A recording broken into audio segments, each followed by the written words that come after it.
competitive internet area of marketing, page ranking is a high priority for most sites. Small Business News wanted to take a look into the efforts of optimization for sites looking to increase their rankings on Google and other search engines. We discovered one blogger, Eric Dytzel, who wrote a blog titled, "How I Went from 600 to 14 on Google in 100 Days." On his novice SEO site, he lists the top 10 things he did to take the rankings into his own hands. I had started researching blogs, and I got down to about 10 blogs that I read on a daily basis. Dytzel mentioned certain blogs he used to research SEO tips, including Aaron Wall from SEO Book. Wall talked with us about certain tips he recommends. He made a point of saying if you don't have a lot of capital, you are better off learning SEO yourself. You think you can get an SEO for $500 a month? Well, either the SEO doesn't know what he's doing, doesn't know what he's worth, or you're getting a steal. Wall also mentioned you want to create something that people will talk about, but don't be too aggressive. You can be too aggressive by building junky links and building too many of them too fast, or by not mixing up your anchor text, or by having on-site issues that generate, thousands of low-quality, near-duplicate content or unoriginal pages.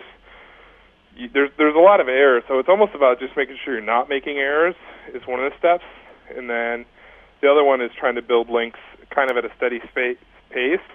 I've ranked many sites in a month or two, like for fairly competitive stuff, but more often, if it's real competitive stuff, you might end up having to buy an old website to get in the game, or you might be looking at, 6 to 12 months, or, if it's a really competitive one, say like mortgage, you might be looking at 2-3 years. Dytzel said he isn't an expert, but found Wall's book very helpful and learned even the simplest ways to help change rank. Things that now seem very simple, like as simple as putting a unique title on each page instead of having the same title stuffed with keywords, page after page after page. Inbound link or internal linking structure, how to link the internals of my web page and things like that. And as I read through that book, I started implementing some of those techniques that he had in there, and sure enough, I started to see the website actually start to move. Dytzel mentioned to Small Business News that patience was a big key in SEO, saying there is a lot of downtime when you are just waiting to see if your changes are working. He also mentioned the power of press releases to gain worldwide attention. He said he used a site called PR Web and within 2 months saw an immediate increase in traffic. For getting a wide audience to visit your website, a press release is very good. Each time I do one, I see a definite spike in traffic. In fact, probably 200 to 300% increase in traffic for that day. And of course, over the next couple of days, it's still a little bit high, but dwindles down. So it's a good way I've found to get exposure to the site. Other rules for SEO include putting alt tags on images and graphics that include the keyword or several keywords. Small Business News also talked with John Chow from johnchow.com.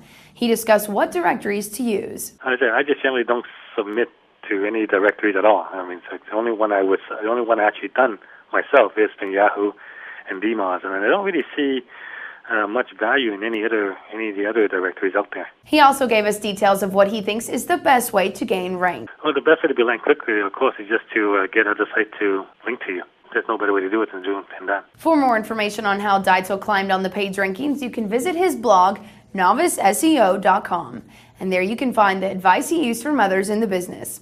Chow went on to give tips on new sites rising quickly in rankings. That's basically the main one that I work on. I work on getting other sites to post, getting other blogs to post about me. Reporting for Small Business News, I'm Kara Ratliff.